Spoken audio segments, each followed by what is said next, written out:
ሰበር ዜና በሰሜን ሸዋ ዞን ራሱን የአማራ ፋኖ ህዝባዊ ኃይል በሚል የሚጠራው ታጣቂ ኃይል ከፍተኛ አመራር እስክንድር ነጋ ላይ ልዩ ኦፕሬሽን መሰራቱን የተመለከተ ሰበር ዜና ከስፍራው ደርሶናል።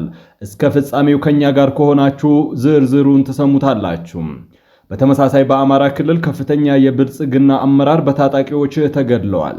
እጅግ ልዩ ዘገባ ይዘናል፣ በቆይታችን ይቀርባል።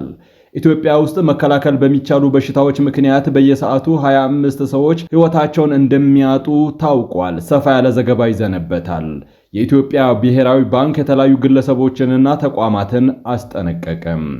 ይህ ጥበብ ሚዲያ ነው። ጥበብ ሚዲያ በጋዜጠኞች የተመሰረተ ሚዛናዊና ተአማኒ መረጃዎችን በየዕለቱ የሚያደርሳችሁ ገለልተኛ የሚዲያ ተቋም ነው። ለቤቱ አዲስ የሆናችሁ ሰብስክራይብ በማድረግ የደወል ምልክቷን በማብራት የቤቱ አባል ትሆኑ ዘንድ በታላቅ ትህትና እንጠይቃለን። በዛሬው ቆይታችን እነዚህንና ሌሎችንም ሀገር አቀፍ መረጃዎችን በዝርዝር ወደ እናንተ እናቀርባለን።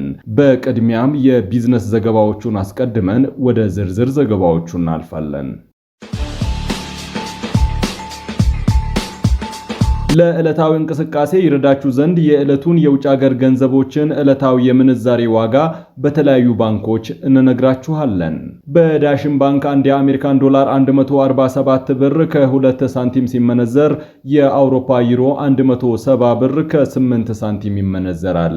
የእንግሊዝ ፓውንድ ስተርሊንግ 198 ብር ከ5 ሳንቲም በዳሽን ባንክ የምንዛሬ ተመን ወጥቶለታል። ድርሃም 140 ብር ከ1 ሳንቲም ሲመነዘር የሳውዲ ሪያል 39 ብር ከ3 ሳንቲም ይመነዘራል። የቻይና ዩዋን 18 ብር ከ5 ሳንቲም የዕለቱ የምንዛሬ ዋጋ ነው። አቢሲኒያ ባንክ አንድ የአሜሪካን ዶላርን 148 ብር ከ4 ሳንቲም ገዝቶ ፓውንድ ስተርሊንግን ደግሞ 192 ብር ከ3 ሳንቲም ይገዛል።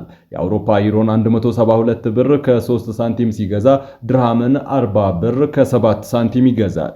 የሳውዲ ሪያልን 39 ብር ከ7 ሳንቲም፣ የቻይና ዩዋንን 20 ብር ከ7 ሳንቲም የሚገዛበት ዋጋ ነው።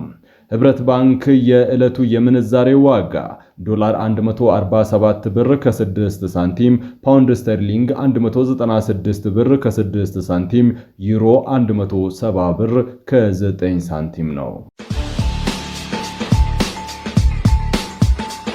በኢትዮጵያ ውስጥ ተላላፊ ባልሆኑ በሽታዎች ምክንያት በየሰዓቱ 25 ሰዎች ህይወታቸውን እንደሚያጡ ጤና ሚኒስቴር አስታወቀ። ከነዚህም መካከል 17 በመቶ ካንሰር፣ ስኳር 12 በመቶ እንዲሁም ስር የሰደደ የመተንፈሻ አካላት በሽታ 7 በመቶ ይይዛሉ ተብሏል። በየዓመቱ በአጠቃላይ 47.5 በመቶ የሚሆኑ ሰዎች በእነዚህ በሽታዎች ምክንያት ህይወታቸውን እንደሚያጡ በጤና ሚኒስቴር ተላላፊ ያልሆኑ በሽታዎች መከላከልና መቆጣጠር ቡድን መሪ ዶክተር ሙሴ ገብረ ሚካኤል ተናግረዋል። ቡድን መሪው በቅድመ መከላከል ልንቆጣጠራቸው የምንችላቸው ተላላፊ ያልሆኑ በሽታዎች ስርጭት ከ100,000 ሰዎች መካከል 554ቱን በየዓመቱ ይገድላሉም ብለዋል። በተለይም ለልብና የደም ስር በሽታዎች የሚታዘዙ መድኃኒቶች እጥረት ለመፍታት ጥረት እየተደረገ መሆኑንም አስታውሰዋል። በሽታዎቹ የዕድሜ ልክ መድኃኒቶችን መውሰድና ጥንቃቄ የሚጠይቁ በመሆናቸው ታካሚዎች ለከፍተኛ የሆነ ስነልቦና ችግር የሚዳረጉበት አጋጣሚ እንዳለም ተናግረዋል። የዓለም ጤና ድርጅት የቅርብ ጊዜ ጥናት 80 በመቶ የሚሆኑ ተላላፊ ያልሆኑ በሽታዎችን መከላከል ይቻላል ማለቱን ያነሱት ዶክተር ሙሴ ጤና ሚኒስቴር የበሽታዎቹን ስርጭት ለመቀነስ ግንዛቤ የሚሰጡ ባለሙያዎችን በማሰልጠን ላይ እንደሆነም ጠቁመዋል። ከባለሙያዎቹ በተጨማሪም በመገናኛ ብዙሃንና የማህበራዊ ትስስር ገጾችን በመጠቀም የግንዛቤ ማስጨበጫ ስራ እየተሰራ ነው ብለዋል። የኢትዮጵያ ብሔራዊ ባንክ የተለያዩ ግለሰቦችንና ተቋማትን አስጠነቀቀ።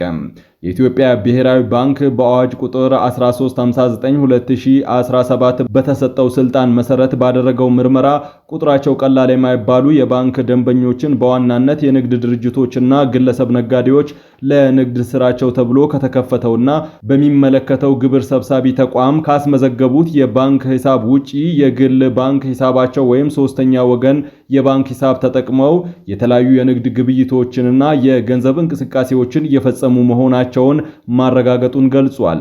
ይህ አሰራር ከግብር ሰብሳቢ ባለስልጣን ቁጥጥርና ክትትል ለመሸሽ የሚደረግ ተግባር ከመሆኑም በተጨማሪም በዚህ አግባብ የሚፈጸሙ የፋይናንስ ግብይቶችና የገንዘብ እንቅስቃሴዎች የወንጀል የወንጀል ፍሬ ወይም ሽብርተኝነትን በገንዘብ ከመርዳት ጋር የተያያዙ ወይም የተገናኙ ሊሆኑ ይችላሉ ብሏል ባንኩ ባወጣው መግለጫ።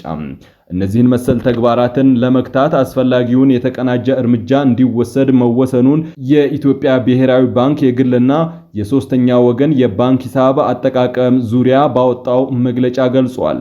በመሆኑም የፋይናንስ ስርዓቱን ጤናማነትና ታማኝነት እንዲሁም በአጠቃላይ የኢኮኖሚ ደህንነትን ለመጠበቅ የኢትዮጵያ ብሔራዊ ባንክ ለሁሉም ባንኮች የግል ባንክ ሂሳብን ለንግድና ለሕገወጥ ድርጊት የሚጠቀሙ ደንበኞችን አስመልክቶ አስፈላጊውን መረጃ በማደራጀት እንዲልኩ መመሪያ ማስተላለፉን አስታውቋል።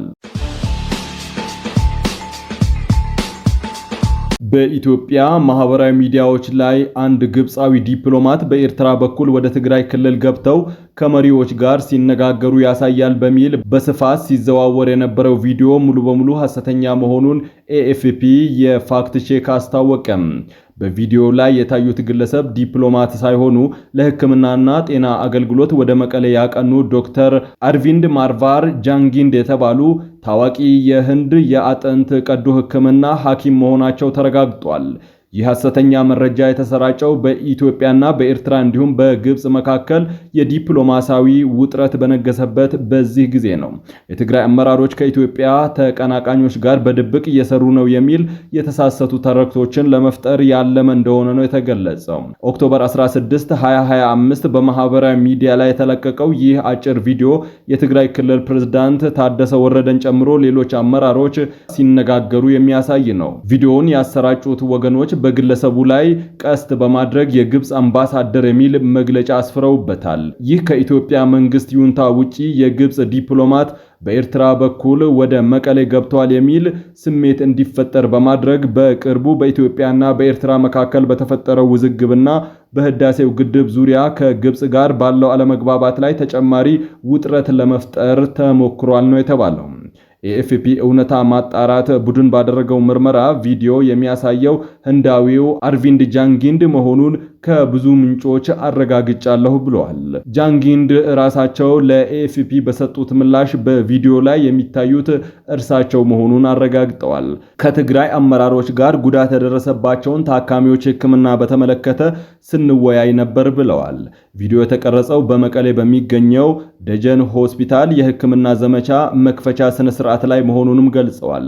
ዶክተሩ በራሳቸው ይፋዊ ገጽ ከመቀሌ ጉዛቸው ጋር የተያያዙ በርካታ ፎቶዎችን ያጋሩ ሲሆን በፎቶዎቹ ላይ የለበሱት ልብስና ገጽታቸው በሐሰተኛ ቪዲዮ ላይ ከሚታየው ጋር ተመሳሳይ ነው። የመቀሌ ዩኒቨርሲቲ ሃይደር ሆስፒታል በይፋዊ ገጹ እንዳስታወቀው ዶክተር ጃንጊንድ በኢትዮጵያ የአጥንት ሕክምናን ለማጠናከር በተዘጋጀው ፕሮግራም ላይ ስልጠናና ልዩ ቀዶ ሕክምና ለመስጠት መቀሌ ተገኝተዋልም ብሎ ነበር።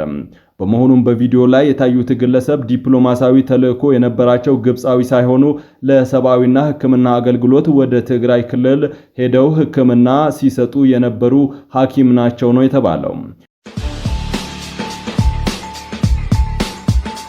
የኢትዮጵያ የፌዴራል ገቢ በ3 ወራት ውስጥ 323 ቢሊዮን ብር መድረሱ ተገለጸ። አምና በተመሳሳይ ወር የተሰበሰበው 152 ቢሊዮን ብር ነበር ተብሏል። የፌዴራል መንግስት በዘንድሮ የኢትዮጵያ በጀት ዓመት የመጀመሪያዎቹ 3 ወራት ውስጥ 323 ቢሊዮን ብር ገቢ መሰብሰቡን ገልጿል። ይህ ባለፈው ዓመት በተመሳሳይ ወቅት ከተሰበሰበው 152 ቢሊዮን ብር ጋር ሲነጻጸር ከፍተኛ ጭማሪ ማሳየቱን ነው ያመላከተው።